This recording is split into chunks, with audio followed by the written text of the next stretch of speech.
रोज 2 page NCERT के पढ़ने हैं तो पढ़ने हैं, ऐसा नहीं कल पढ़े थे आज नहीं पढ़े, कभी पढ़ रहे कभी नहीं पढ़े। मैंने आपसे पहले भी कहा था एक्स्ट्रा ऑर्डिनरी लोग एक्स्ट्रा ऑर्डिनरी काम नहीं करते, वो ऑर्डिनरी काम को रेगुलरली अच्छे से एक्स्ट्रा ऑर्डिनरी वे में करते जाते। बहुत जरूरी है कि हम एकदम गियर अप हो जाएं। अब बिल्कुल भी ढीले नहीं पड़ सकते हैं। देखो अपने रूल्स बीच में नहीं छोड़ने। जैसे जो अच्छे एथलीट्स होते हैं वो देखना आप, या इवन सोल्जर्स, मैंने जयपुर में देखा था, एक आर्मी एरिया है वहां पे झारखंड मंदिर के पास, तो वहां पे शायद मैंने आपसे पहले भी शेयर किया था, उन्होंने ना छोटी सी ऐसी चौकी टाइप बनाई हुई है, तो उसमें जो सिपाही है वो पूरा टाइम ऐसे खड़े रहते हैं रोटेशन में। तो मैंने मेरे हस्बैंड को एक बार पूछा, मैंने कहा यार अभी तो कोई युद्ध भी नहीं हो रहा, कोई वॉर भी नहीं है, कोई कुछ ऐसी खतरे की कोई इंफॉर्मेशन भी नहीं है, फिर भी ऐसे कैसे क्यों खड़े रहते हैं? इनको चेयर दे दो, स्टूल है, बेचारों पे बैठ जाएं। खैर anyways then he told me कि एक्चुअली इनको युद्ध के लिए तैयार रखा जाता है, खड़े रहने के लिए, ताकि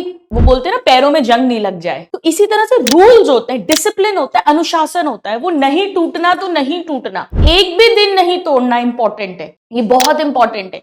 एमसीडी लिस्ट बनानी है तो बनानी है, रोज 4x4 टेक्निक नाम जब करना है तो करना है, रोज 2 पेज एनसीईआरटी के पढ़ने हैं तो पढ़ने हैं, ऐसा नहीं कल पढ़े थे आज नहीं पढ़े, कभी पढ़ रहे कभी नहीं पढ़ रहे, एक थम्स अप एक थम्स डाउन, ऐसा नहीं चलेगा। सारा खेल रेगुलरिटी का है। मैंने आपसे पहले भी कहा था एक्स्ट्रा ऑर्डिनरी लोग एक्स्ट्रा ऑर्डिनरी काम नहीं करते, वो ऑर्डिनरी काम को रेगुलरली अच्छे से एक्स्ट्रा ऑर्डिनरी वे में करते जाते हैं। ऑर्डिनरी वर्क को, डेली के डेली काम को पर रेगुलरली करते हैं। तो ये सब चीजें करना ही करना है। एमसीडी लिस्ट बनाना है, 4x4 टेक्निक, नाम जप या मेडिटेशन, आप जो भी एक चीज कर रहे हो उसे करना ही करना है। रोज 2 पेजेस एनसीईआरटी के पढ़ने ही पढ़ने हैं। डेली का वर्क डेली कंप्लीट करना ही करना है। जो थोड़ा बहुत बचा संडे को पूरे वीक का लॉक करना ही करना है।